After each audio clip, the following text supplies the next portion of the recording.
What's going on? What's going on, everybody? It is the only sports podcast. That's right, the only sports podcast. I'm Will. That's Casino over there. How we doing today, Casino? I'm doing great. I mean, baseball season's around the corner. I'm really excited. I mean, that's what we're going to talk about today, right? Yeah. So what's going on, everybody? Give us your likes, comments, concerns, everything going on with the Super Bowl last night. Let us know. We'll put it on the show. So, of course, we are here today to talk about the Super Bowl last night, which also the screen is so bright it like whites out my face. There we go. I'm missing some. I need to get a little more light on me. Geez. But before we dive into the minutia of it, Casino, and before we dive into it about it being about your team and all that kind of stuff, what did you think about the Super Bowl just as a football game in general? I mean, it was kind of dull, honestly, and yeah, the performance by the Pats was dull, but it wasn't a lot of oomph in the game. And, it was a lot of field goals. Obviously, we'll get into it all, but it just didn't seem. Even I was at a place, big venue, a lot of people. There still wasn't a lot of hype behind it. It was odd. Even though there was still a lot of people wearing Patriots gear, a lot of people wearing Seahawks gear where I was, people really weren't into it. It was odd. Very weird. Yeah. I think that's honestly a perfect encapsulation of what it was, which was just, we said going into the Super Bowl, there was no juice to it. And then about a quarter and a half in, you're just like, oh, there's no juice to it because everybody knew this wasn't going to be a good game, and it just wasn't. I mean, you can say if you love defense and which I do, really good special teams, then this is a perfect game for you, because the thing that gets lost in this is that was the best punting performance in a Super Bowl ever. That did not get lost by me. I was like, oh, cool. They're on the 15. They're on their 15. Sweet. We could get the ball back, I don't know, just past midfield, maybe at the 45 or something. And then it's like, oh no, we're starting at our 20 because he's just kicking bombs. Just absolute bombs down the field. And then our punter, he kicks 30 yards every time. Yeah, it was, what is it? It was, dare I say, a rough watch. But so the game ended up being 29-13. I said it would be 31-20. So very close. Very close. I also said it would be a blowout. And then I would mark this up as a blowout. You're good. See, but it really wasn't a blowout until the fourth quarter, because going into the fourth quarter, it was 9-0. And again, I said my blowout was 10-0 is a blowout in my book, but still, it just never. There was a second there where the Patriots, they scored the quick touchdown after the weird online scuffle where punches were thrown and people were fighting and no flags were thrown. Dude, that pissed me off so much, because first that whole thing started with, it was that crazy push to Stephon Diggs, and he goes flying.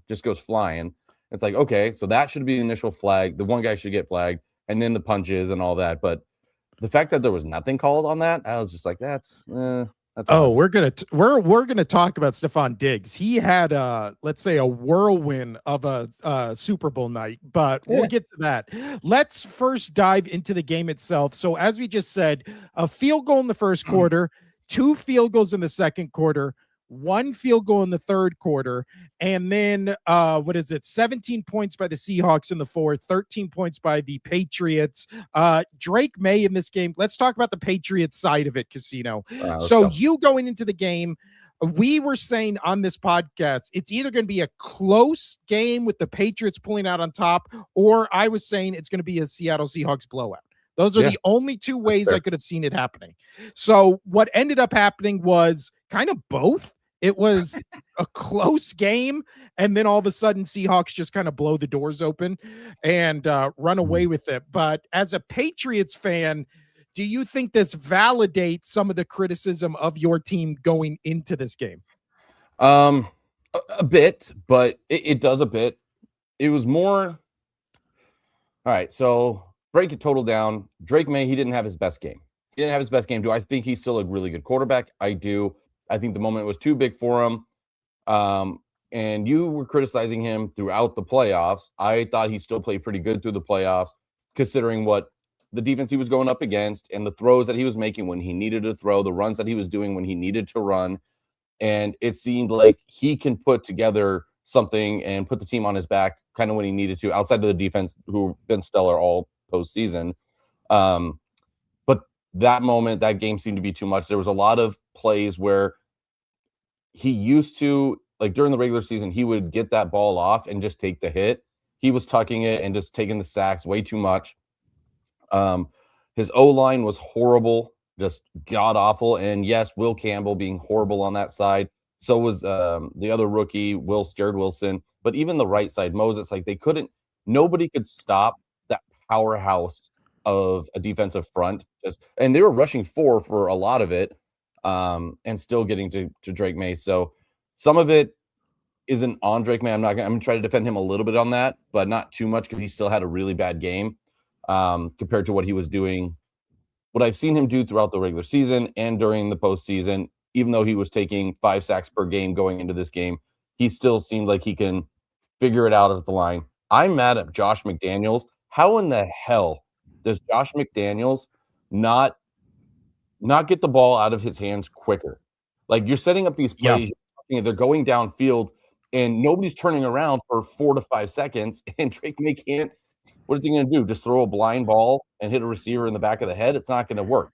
And then I think that just rattled Drake May. This is where the little defending for Drake May I'll do in that game is, I think that rattled him early on, because he's like, oh, none of my receivers are going to be open. I'm going to just take a hit. And then he would take the hit.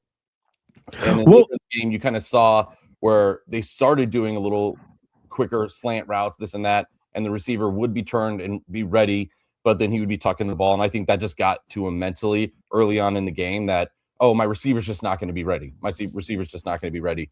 And I did not like any of it. They did not let him run, try to find pockets to get out of there.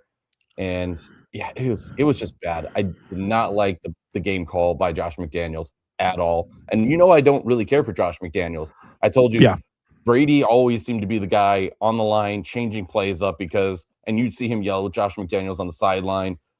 I think a lot of why Josh McDaniels is a 10-time, Super Bowl coach is because of Tom Brady being as good as he was at the line and being able to decipher, which just Drake May is not ready for. Do I think that he could get there? I do. He's a good quarterback. He wants to be taught. He wants to learn. But in that game, it was just, they reached the Super Bowl way too early for Drake May. And McDaniels just had a horrible game plan for him. Well, see, the thing I don't understand, and XXX Savage XXXXX says Drake May played like garbage in the playoffs, which I think. I disagree. I totally disagree. Super Bowl, yes. Regular part of the playoffs, no. I thought he played pretty good. I thought he was garbage in the playoffs. I agree. I know you did. But again, he was also playing the best defenses in the league, just one after another. So again, to expect him not to be garbage playing that, again, he's a second-year guy. His MVP numbers and stuff. This is the thing where it's now people are like, oh my God, Drake May's so overrated because of how garbage he was in the playoffs. And then there's other people being like, well, he was second in the league in MVP. There is context to both of those things. Oh, yeah. The context is he played 3 of the best defenses in the league, boom, boom, boom, right after another. And then 4. In the regular season, he played some of the worst teams in the league. So there's context to both of those, and it's somewhere in the middle. It's somewhere in the middle. And for me, where that is that offensive line gave him no time. He got sacked 5 times in every single game. And then what was it, 8 or 7? Is it 7? Or did it end up being 8 at the end of the Super Bowl? Let me see. He got sacked 6 times. 6 times? So it's just 6. Yeah. Okay. But still, that's unheard of, right? That's the most in Super Bowl history for a quarterback in the playoffs to get sacked that many times, which is just insane. Some quarterbacks the entire season don't even get sacked that much. And just again, to back up what I think about Drake May during the first 3 games of the playoffs is, he wasn't great. His numbers weren't great. He was getting sacked. He didn't take care of the football, but he found ways to win. 3 throws against Texans that were just stellar bombs, beautiful throws. And then he used his legs in the Denver game because he couldn't throw in the Denver game. Nobody could throw in the Denver game. So nobody could play in the Denver game. So playing football. Right. So I give Was he great in the playoffs? No, he wasn't Sam Darnold in the playoffs. Sam Darnold, hats off to him, played pretty much a perfect postseason. Great for him. And well deserved. But yeah, so I think Drake was fine enough. Obviously, he got to the Super Bowl, mainly off the defense, but he did enough as a quarterback to get through those first 3 defenses. But then, yeah, in the Super Bowl, that defense, and I just heard on the radio, oh man, people are kind of talking about that this might be an all-time defense. You and I have been saying that for weeks now, that Seattle defense is absolutely just dumb. They're called the dark side this go around, and I think this dark side is better than the Legion of Boom. They look so good out there. Yeah. Well, and what is it? Well, Savage again says May needs more time. He will get better through the years. 100%. 100%. He just needs a better O-line and just more coaching.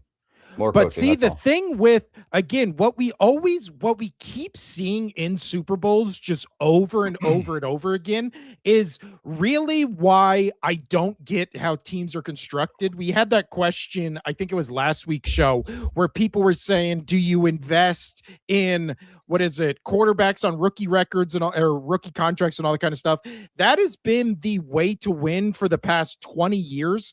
And what you do is you just build really great people in the trenches. You build a really great D-line, really great O-line, and then it kind of doesn't matter who else you have. Because like what we saw with Seattle, they kept saying during the broadcast, oh, Seattle never blitzes. Seattle never blitzes. They were getting these sacks and pressures rushing 4. So they had everybody back in coverage. And then any time that they did rush 5, like it was a guaranteed sack damn near. Well, that was, what is it? The few times they did blitz, that was the fumble by Drake May. That was the one where I will knock Drake May on this one. Again, that little piece of, I was trying to defend him. I already did. He should have saw that one coming. Like, that was not his blind side. That was not on Campbell or Wilson. Oh, that was straight down the middle. That was straight down the gut. Straight down the middle and just hit it. You saw it. You saw it coming. How could you not do that? But again, by that, and this is, again, the only little part that I will defend Drake for that game specifically, was it got into his head early, and that is not his fault. The schemes were horrible early on for him to pass because there was no time to pass. So it just sucks. But on revamp that whole O-line. The tier list of who you blame for this game, I feel like McDaniels is one because that game plan was awful, just awful. Awful game plan. Again, saw no screens, quick slants, 1-2 step drop, sling it, like nothing. What happened on those when they scored their touchdown? What did Drake do right away? And my friends from out of town, they came in and he said the same thing. And he was saying this before they scored that touchdown. He goes, and before those, those 2 passes to get to the touchdown, he was like, why aren't they just letting Drake get the ball, get it out of his hand, get the ball, get it out of his hand? Because as soon as he did that towards the end of the game, they moved the damn ball, but it was way too late. You started doing that in the 4th quarter. Why not just let him, as soon as it, first quarter, second quarter, get the ball, get it out, get the ball, get it out. You're not going to have time with that defensive front to be able to do what Drake, what he can do when he has time. You saw what he can do all season when he had time, is he can find the open player. And I really do think if he had time in that pocket last night, he would have been able to put points on the field, points on the board, or be able to move the football, because they showed when they do the wide view, he had some people open. He had them making moves. He just never had time to do that. That's why Josh McDaniels is number 1 on my hit list for that. Why did you not give your rookie quarterback, second-year rookie, going into with a really bad O-line, going up against that defensive line, why not find ways to get it out of his hand immediately? Make him feel confident. And you did not make him feel confident in that game. And I'm so pissed off because we already knew what that O-line was going to do. I told you going into that game that O-line was going to be bad. They were going to get to Drake May. I already told you he was going to take more than 5 sacks. 100% he was going to. But what I thought, and I was hoping, and I truly thought this, that McDaniels would at least get the ball out of Drake May's hand, and then, whatever happens in the secondary, this happens in the secondary. But they could not do that, and I was so frustrated watching that game. So now we've talked about the offense for them. Can we get into the defense side of the Patriots before we get into Seattle? Yeah. So, but first, let's Flamella says 284 says, I'm a Seattle fan and knew this game was going to be good. Pats had the easiest schedule even in the postseason. Yeah, that's what I said. That was my whole reasoning for why it wasn't going to be good. I No, think a lot of people felt that way, and you then just we were said kind it. of validated. You just said it perfectly. That is kind of a little bit of both. Like it was in that weird gray area because again, in the regular season, they were doing against the easier teams, right? Against the teams that Yeah, they were blowing them statistically out. They were they throwing were they 5 touchdowns they against weren't the even Jets. blown. They were taking Like, care of them, and they weren't letting them score. They were scoring, so they're in that weird spot. The Pats are where they're good against those teams, and then they were outclassed. They got to the NFC or the Super Bowl, and I told you that most likely whoever gets to, even though I did pick the Patriots, whoever got to the Super Bowl early on was most likely going to lose to any NFC team because the NFC was just a better conference this year. They had the yeah. harder teams. Because people are saying as we were leaving the venue, like, oh, Broncos, they could have taken. I'm like, no. The Broncos weren't going to do anything. Even if they had Bo Nix, the Broncos, I don't think would have stood a chance against that team. Well, But this is Seattle was interesting. just too good. This is I just found this out. Drake May now holds the worst statistical playoff run by any quarterback since the year 2000. He had a minus 29.2 EPA. The closest one to him was 2015 Peyton Manning with a minus 22.7 EPA. Right. You So gotta expect that when you go against four of the toughest defenses of the entire season, mhm. and one of them being one of the best defenses to ever set foot on that field, like Yeah. against No. the Seahawks. So I mean, and again, being a second year guy and then having a horrible game plan. So yeah, I was hoping that it would be close and the Patriots could keep it. And I was kind of right when I said as long as they could keep it close at the end of the game, they can make a push for it. And they did. They scored all their points, in the fourth, but it was too late when they finally let the Patriots kind of play free and get the ball out of Drake's hand early. But and the defense, and now we'll get into them, they kept that as close as they possibly could. They kept them out of the end zone until the end, which great on Yeah. them. Looked like there was only two. I said this in the TikTok. Two players for the Patriots, two people in that entire organization that showed up. Because I'm going to blame Vrabel for some of this as well to not go after McDaniels to be like, what the hell are we doing? So Vrabel, Well, you're not even off the hook honestly there. would be the third person I blame after McDaniels, and then Will Clapp, or like, I mean, it's what is it? But again, That was or Will you feel Campbell. bad. You feel bad for Will Campbell because he's played against some of the toughest rushing, the edges and whatnot in forever. So I was not happy with his performance at all this postseason. He was been horrible. He just like falls back. It's not even anything to do with his little arms. Him and Wilson were being pushed.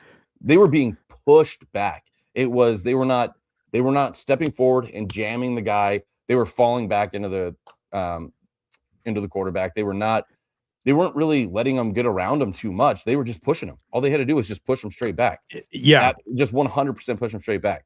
But the only two players to me that showed up for the Patriots was Woodson, the rookie, number 31, and then Gonzo. Christian Gonzalez, hats off to him. You were the only guy that came to that. I mean, again, Woodson a little bit, but he played great. He stopped 2 touchdowns off of diving tips to JSN. Great job. Fantastic. Yeah. I told you he was going to take him out of the game, or it was going to be pretty dang close, and he showed up. Well, then he literally took him out of the game. JSN was out of the game for what, 3 quarters, 2.5 quarters? Like, he was out for most of that game. Yeah, like a quarter and a half probably. But it didn't matter because it didn't matter because Walker was too good. I did tell you Cooper Kupp was going to be their second option, and he was going to be tough to guard. He had 6 receptions off of 12 targets, 61 yards. So they did pretty good. The Patriots defense. I mean, again, they held them to all those field goals. They did not let them. And statistically, being a team that wasn't great when teams would get into the red zone or right near the red zone, they would let them get touchdowns. So the Patriots defense did step up in that regard. But I did also tell you before going in this game, Walker wouldn't do really anything up the gut, and he couldn't. But when he got to the outside, he was gone. He was gone. Yeah. Rabel said it at halftime. He was like, we need to control the edge and then basically bring him into the center. And we couldn't do it. We didn't do it. And Walker just ran all over us. 27 carries, 135 yards. He averaged 5 yards a carry, and he was Super Bowl MVP. I told you 5 yards. How do you win football games? 5 yards at a time. I'll tell you what. Shout out to End Zone Near You. When we did that podcast together the Sunday before the Super Bowl, one of the guys on there said Seattle was going to win in a blowout and Kenneth Walker was going to be the MVP. Yeah, hats just off. Called it well straight done. up. Well done. Straight up. But when it comes, last thing on the Patriots, and then we'll move to the other side. I was messaging you when there was that glimmer of hope where the Patriots scored the touchdown, and then it was like, okay, here they go. And then all of a sudden, the very next time, Drake May, that was when he got hit through the pick six that got returned for a touchdown. Horrible throw. Right. Literally right before that happened, I messaged you, they need to run Drake May more. He was 5 carries, 37 yards. He ended up being the Patriots' leading rusher. He was averaging 7 yards a carry. I don't know why. Not more designed runs? Because McDaniels is an idiot. And I've told you, I've always hated McDaniels. Even when Brady was there, he's the worst. And the only reason he's been to so many Super Bowls is because of Tom Brady. Because of Tom Brady. And it's so goddamn annoying that they didn't utilize or change anything for like 3 quarters. And as soon as Drake started getting the ball out of his hand, immediately they started letting him just. And as soon as he started running more, as soon as he started getting out of the pocket, like it was like creating. Like he won you that Broncos game on his legs, right? He had 3 first downs in that one, or 4, and one of them being that run to go to the Super Bowl. Why not utilize that? He was one of the best rushing or scrambling quarterbacks the entire season. Why not lean into that? Well, also especially with that O-line, like, come on, man. Well, also the only 2 games you ever saw this Seahawks team kind of not, I don't even want to say exposed, just get beat was against the Rams. And that was only because every single one of Stafford's throws was out. I would be shocked if he had the ball in his hand in that game longer than 3 seconds every single time. I'd be shocked. I mean, Drake needed to get it out within 2. So, I mean, that's what I'm saying. He was that's why you pick the Seattle defense apart like you do every other defense that's this aggressive by just going quick, just down the field, do little bitty chunks every time, and then you can move the ball. And again, when New England had that chance in the 4th quarter, even though how slim it was, like that's what they started doing. And it was like 100%. It was way too late though to figure this out. It was, but now let's move over to the Seahawks side of it, Casino. So this is, again, regardless of who you root for, there's 2 things you have to say for the Seahawks. One, I really like that they got their basically revenge for the Malcolm Butler pick pick at the end. That's fair. So my coworker, we worked Saturday night together. We both wore our respective hats, right? I had my Pats, he had his Seahawks, and right towards the end of the night, like right at close, there was not many people left, and he was just kind of staring up because they were showing all the old Super Bowl highlights, and they had the Patriot one on there, Patriot Seahawks one on there, and he just didn't even look at me. He just big exhale, and he was just like, "Oh, they can't lose to the Pats again." And just like that was, and like I felt that to my core that like that Super Bowl had struck such a chord for him that they needed this. He needed this as a redemption of what happened with not running Lynch on the 1-yard line. He needed that so bad last night. So that was a good cleanse for Seattle Seahawks fans. 100%. Also, the craziest thing is I read this thing where it was in the past since I think the 90s when the Cowboys and 49ers did it in the 80s and 90s, the only 3 NFC teams that have won 2 Super Bowls since the 90s, Eagles won 2, Seahawks have now won 2, and the New York Giants won those 2. That's it. Everybody else is one and done. Everybody else is one and done. But the other story for the Seahawks, where everybody has to feel good about it, regardless of who you root for, Sam Darnold. I mean, the journey Sam Darnold went on. You what? I like him. So last year, I remember we were talking last year when he was with the Vikings, and you did the whole segment of, can you see this quarterback holding up the Lombardi? And you said 100%. Sam That's what I Darnold, was going to bring up. I said, you said no, and I'm like, yeah, I can. I can see Sam Darnold hoisting a trophy. He looks fine. He looks good. He needed to be on a better team. Jets, not good. Went to the Panthers when they were still struggling with other stuff, not great, right? And then he had his time as a backup in San Fran, and just he finally got his chance in Minnesota. He looked great. Only quarterback to go 14 plus wins in the regular season from 2 one years in a franchise row. to 2 years in a row with two different franchises. And yeah, so I'm so happy for him because last year with the Vikings, I thought he played a great regular season, and they just did not treat him well there. It seemed like I just don't understand why they got rid of him. I love that the Vikings GM got fired because of this, and rightfully so, especially now, dude. I can't imagine being a Vikings fan right now, having the season they did last year, and then watching Sam Darnold win a Super Bowl with essentially the same team with just a better defense. Not only what is it? Did he do better last year on the Vikings by pretty much every statistical category? Right. It's like last year he kind of carried the Vikings to wins, and this year it was like the defense carrying him to wins. But last year, I thought he was better than he was this year. A lot of people were saying that, and they're like, "Oh, because Sam Darnold, he had the most turnovers in the regular season. He wasn't good." But, and I know you had your criticism on him, but I was like, he's doing enough. He's doing what he needs to do. Let him dink and dunk. As long as he doesn't turn it over 4 times with this defense, they're good. I am happy that I did pick the Seahawks to win the division. I did not expect them to go win the Super Bowl, so good for them.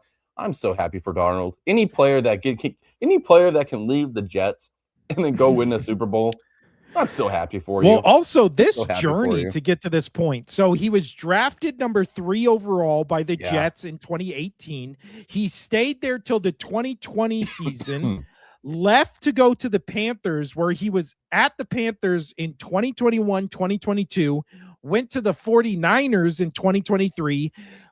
All 3 of those years, he was a backup. He was the backup quarterback, went to be a starter at the Vikings last year in 2024. And then this year, Seattle signed him again for a cheap deal. Nice deal. To replace Geno Smith, which again, I saw the funniest thing is Geno Smith, Geno Smith goes to another team. That team immediately wins the Super Bowl. The team he goes to immediately gets the number 1 pick in the NFL draft. So was it Geno Smith? I mean, probably not, but also this season, it was definitely the right move to move off of Geno Smith, who led the league in interceptions, where it was just getting comical, like halfway through the season. Right. But the thing I will say, last night, if you look at the statistics for Darnold, it's like 19 for 38, 202 yards, 1 touchdown. He was sacked once.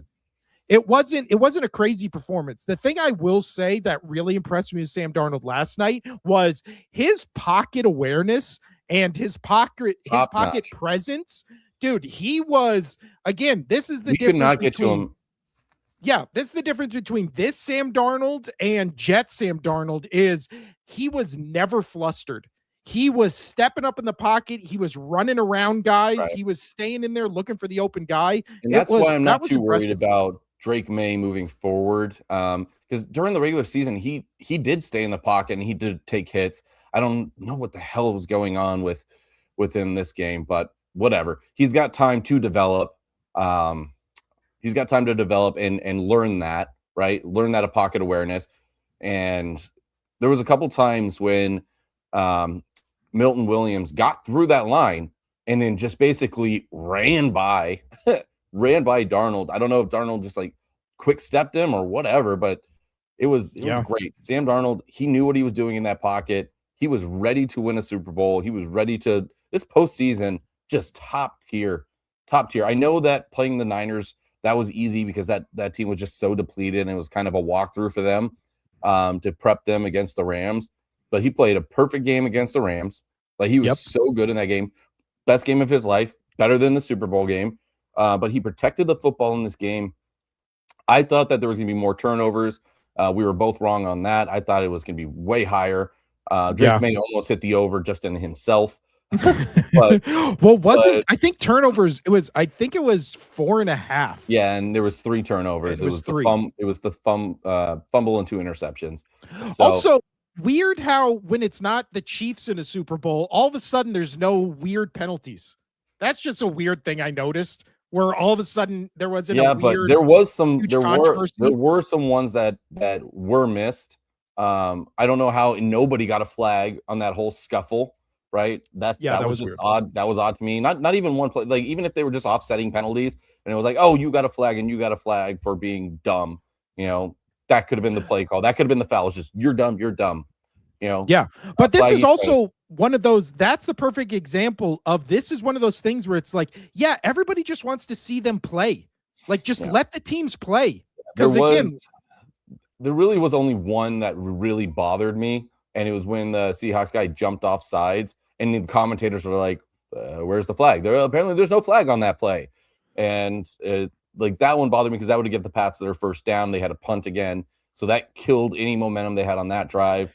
So that was like, outside of that one that didn't get called, and in the scuffle, I was just like, pretty clean game. No controversial things. The only one I hated was, I wish that they would have counted the Kenneth Walker breakaway touchdown. For everything he did in that game, for him not to get a touchdown, it was a clear hold. It was a clear hold, but that would have solidified him 100%. I know he won it, but that would have just checked it off. So let's get into that real quick. I'm really excited because we could talk about that defense all day, and we will. But do you agree with Kenneth Walker getting that over Jason Myers, who kicked 5 field goals and had 2 extra points? He had 17 total points for this team this game. After he kicked that 5th field goal, there was MVP chance going for him. What's your thoughts on that? I think they made the right call with giving it to Walker. And the reason I say that is he set up all of those field goals, and and the long for Myers was 41. If he kicked 3 55-yarders and made all of those and had 2 chip shots and then the extra points, then I would say give it to Myers all day. Everybody's like, oh, Myers got snubbed. He got snubbed. His long was 41. That's exactly what I'm saying. They're all chip shots. Those are the ones you are expected to make. Yes, was he clutch? Did he come through? Yes, but in perfect weather, chip shots, you should be 5 for 5. You should be. One of the best parts of if we want to give credit to the Patriots, was how good their red zone defense has been. That's what I was saying. It was this entire playoffs. Because going into the playoffs, that they were one of the worst red zone defenses the entire year. The entire year. And you could say those first 3 games against those quarterbacks, that's why. But they went up against this offense, which was a pretty good offense, and going all the way up into the 4th quarter until they got tired, they were damn good. They did not let the Seahawks get in. They kept the Patriots in this game, and I think they just got demoralized because the Patriots couldn't put up any goddamn points in those first 3 quarters. Again, McDaniels, your fault. I hate you. But 100%, I hate McDaniels so much. I'm glad things worked out the way they did. Something that I also was a little impressed, obviously the special teams for the Seahawks was fantastic. Their kicking was just great. Again, best punting performance we've ever seen in a Super Bowl. Best punting performance, 100%. But I was really happy about the Patriots not letting Rashid Shaheed go, right? So off of there was that Darnold one. He missed him by half a yard. That would have been a walk-in touchdown. 100%. I have no idea what was going on with that secondary. They just broke down. But anyway, digress on that one. But the Pats were really good at keeping Rashid Shaheed, which is just so tough. Say it 5 times fast. Rashid Shaheed, keeping him contained was huge. And they did a great job at that. It was just field position, right? Field position. It didn't matter. He didn't have to run it back too far off of all those punts because, our punter, the Pat punter, could not punt far. And, so I'm happy the Pats did that. And they pretty much eliminated everybody from this game. The defense did outside of Walker. And again, up the gut, he really wasn't moving the football 2-3 yards, but it was when he got to the outside that absolutely destroyed it. And with his receiving as well, he had 4 targets and 2 receptions for 26 yards. So his total scrimmage yards was 161. Great on him. He had a great game. He deserved it. I truly think he deserved it. Yeah. And I'll tell you what, yeah. what is it? If the Seahawks, so Kenneth Walker, again, I think he's going to be a free agent. So they should 100% re-sign him. And if they still do that bullshit next year with the Charbonnet, what is it, two-headed back, like get him in the red zone thing, I will be furious. Kenneth Walker has proved ever since Charbonnet went down that he is a clear bell cow lead back who is like maybe the most patient runner in the entire NFL. Like, it was blowing my mind. I was tired of how the commentators were just basically getting after him and on their knees for how patient he was last night. But it was valid. It was true. Like there was that one where he stood there for like 3 seconds and he's just like, okay. Oh, there's the hole. Let's go. Like that was dude, he is so fast too. That was he's so fast. Exactly, because as soon as he saw that opening, and again, the defensive line was pretty good for the Pats, but as soon as there was that 3 second wait and he saw that opening, he was gone. It was impressive, 100%. And that's another reason why I think he deserves getting the MVP over Myers was how patient he was. He wasn't just getting the ball and running. He was playing smart situational football. He was waiting for it to open up. He was waiting for the lanes. His vision on that field last night was just top tier. 100%. Like hats off to him. And then obviously this defense was just so good. The dark side. I mean, what a great name. Great name for defense. Hell of a. It was better than Legion of Boom, in my opinion. I like the dark side.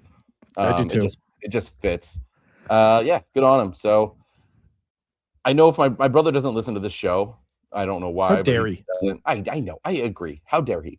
But I'm really okay. I'm really okay with this outcome. I like Sam Darnold. The Patriots, I thought they did well enough. I know a lot of people are criticizing them through the playoffs.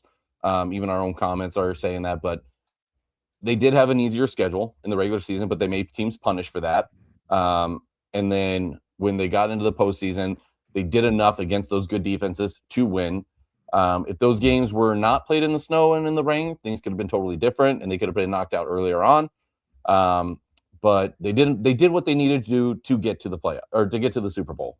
The NFC was just too good. If the Rams got in there, I think the Rams would have blown us out more. Honestly, 100%. I do think so. But I did not want to play them. I thought our best shot would have been against the Seahawks. But see, I don't know if I agree with that because I don't think the Rams defense was nothing to write home about.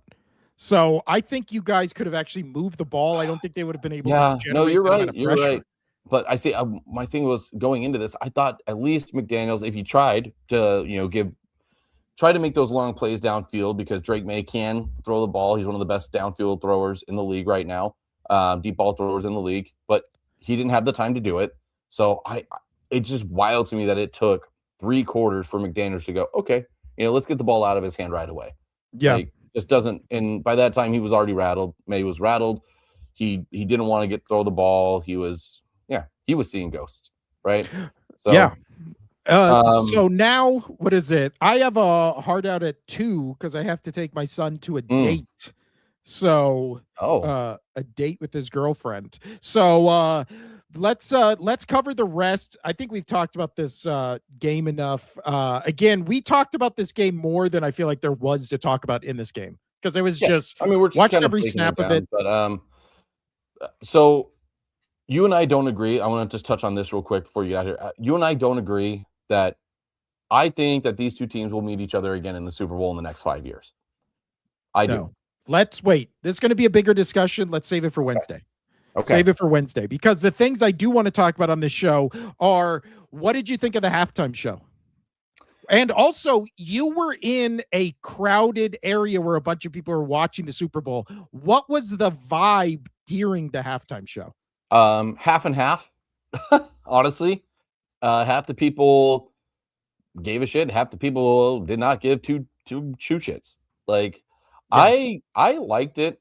Everybody's whole issue with, oh, there was no English outside of the Lady Gaga part. You know what? I thought it was a well done Super Bowl. I liked. It was fun. It was vibrant.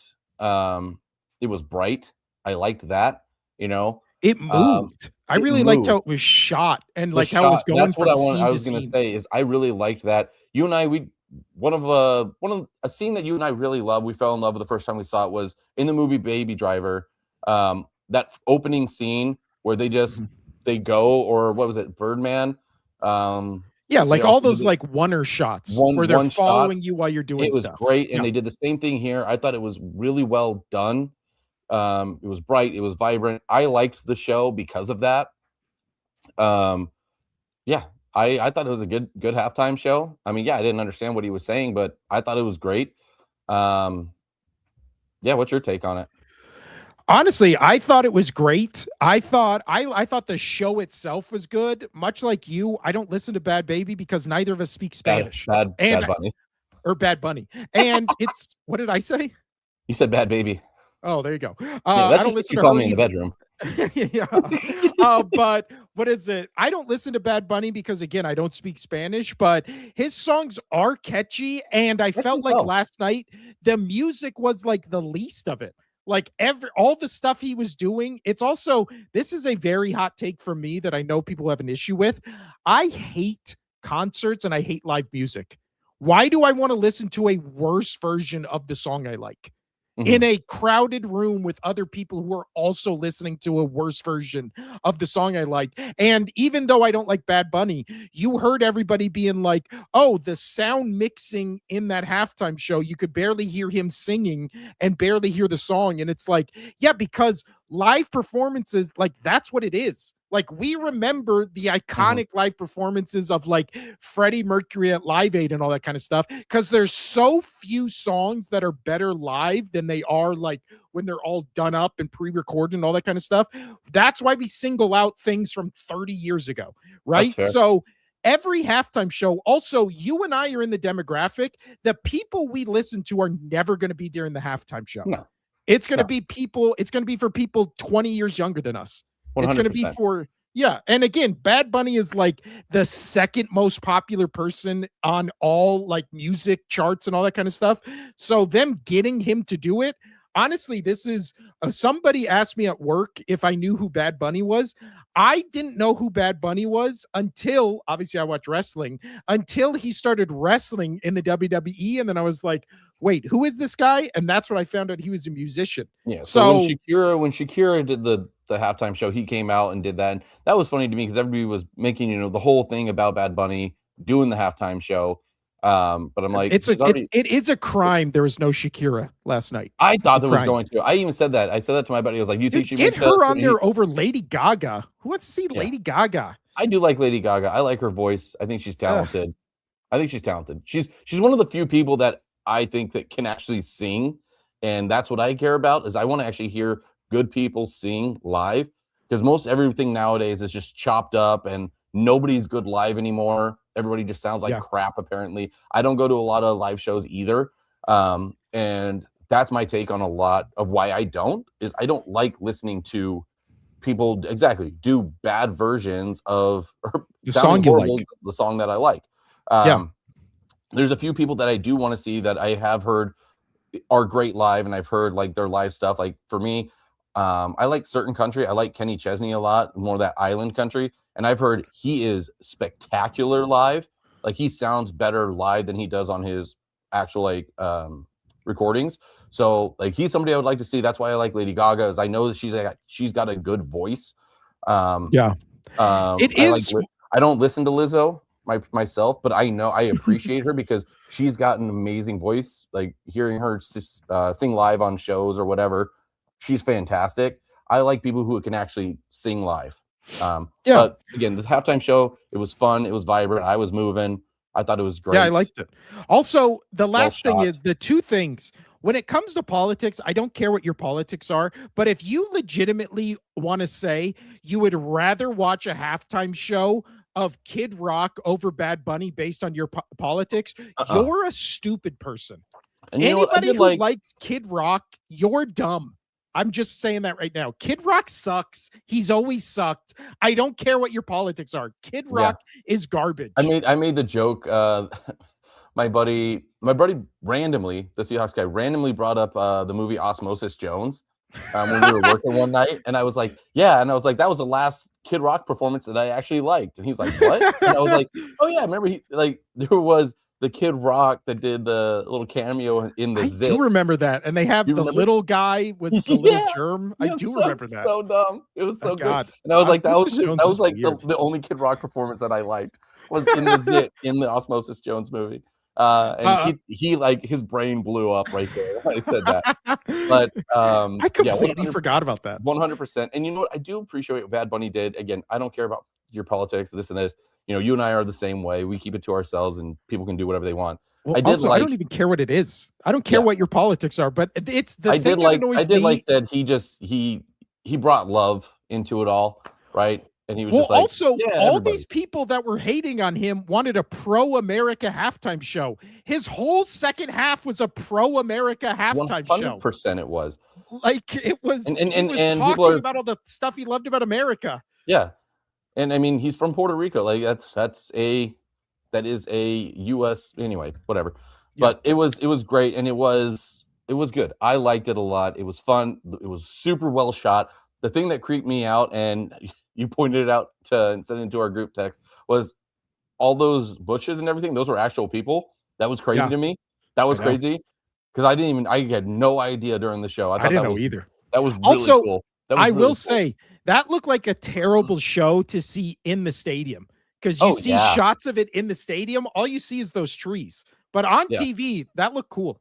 And The like whole when you thing knew looked he cool. was going to fall off the building and whatnot, and Yeah. you know, when I saw that, you know, from our view on the TV, I thought that was really cool, and I was like, oh, dude, he just stage dived. That's pretty cool.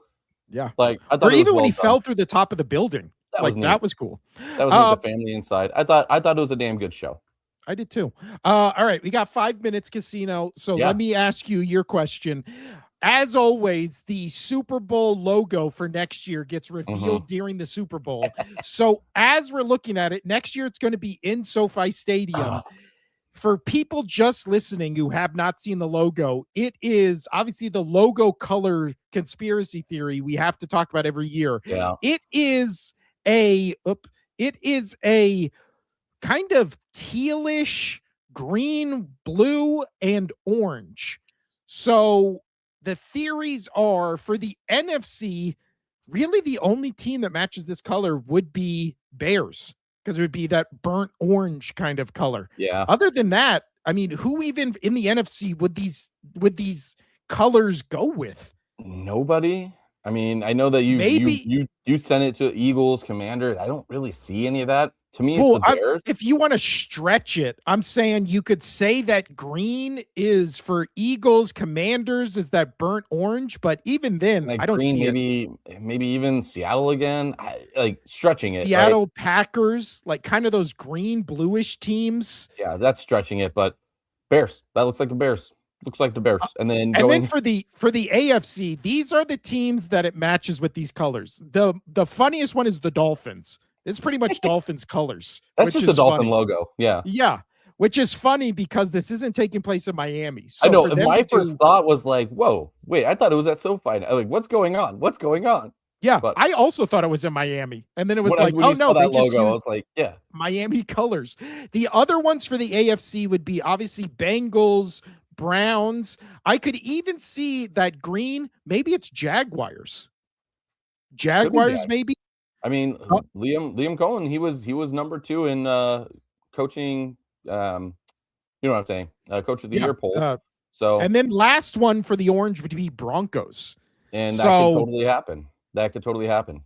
So again, it's so many AFC teams. I don't know who's for the NFC, but AFC, that's like 9 different teams. And then last thing, Casino also gets released after the Super Bowl is the odds to win Super Bowl 61. So we have Seattle to repeat, followed by the Rams, followed by the Bills, followed by my Eagles. Let's go. My Eagles, your Patriots, and the Ravens are all tied for fourth in terms of odds. And you say Broncos in there? No, Broncos are plus Broncos are below Ravens, Chargers, Packers, Lions, Chiefs, 49ers, and Texans. Wow. I feel like that, dude, and Jaguars are below Broncos. That's wild to me. See, that's wild to me.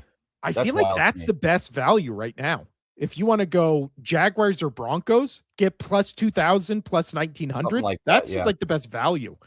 Yeah, I know you don't like the take of the Pats getting back there at sitting at 5. Depends what they do in the offseason, because they're not going to have that same schedule going forward. They got to patch it up a bit. I do like the top 4. But honestly, I don't like the Pats getting back there, but I wouldn't put them below any of these other teams. Yeah, we'll talk about that when we get into it on Wednesday, because we disagree on that. But Ravens, yeah. I'm having a hard time with the Ravens because Lamar has not been good in the last 2 years, just because he's not mobile anymore, and they just kind of seem to be depleted. And who's to say what they're going to do with Harbaugh gone, right? Where are the Giants in there? Because I think the Giants are really good. These are the bottom 5. So it's Cardinals, Dolphins, Raiders, Jets, Browns. Yep, that sounds right. That does sound right. But the next 5, I'll tell you what, there's a little value here. The next one is the Carolina Panthers at plus 10,000. I don't know, man. Well, I don't know. I don't know about that one. I don't think that they're tied with the Tennessee Titans and the New Orleans Saints. The Panthers, again. I mean, I think all those teams have room to improve, and I think they will improve a little bit from this last season. But yeah, I don't think you can even remotely say that they're ready to go to a Super Bowl. You know what? We should do our own odds. Maybe we'll do that on Wednesday. Okay. Or maybe I'll do that on Friday. I don't know. That'd be Friday show. But all right, I gotta go. Get out of here. I gotta tell your boy to be good. To be good. But this has been the Only Sports Podcast. I'm Will. That's Casino over there. We'll be back on Wednesday. Let's go Red Sox. This is a sad day because it is the longest we are ever going to be from the next season of NFL. We can find other things. We got hockey and NBA coming up, playoffs. That's going to be exciting. Baseball season's around the corner. That's true. But football. We'll talk probably more about the Super Bowl, whatever we missed on Wednesday. We'll do more stuff. We'll see here on Wednesday. We got the Olympics. We got the World Cup this year. There's a lot. We got a lot we can cover. We got a lot we can cover. But yes, football, we will miss you. Good luck. It's sad. All right. We'll see you on Wednesday. I'm Will. That's Casino over there. Only Sports Podcast. Adios.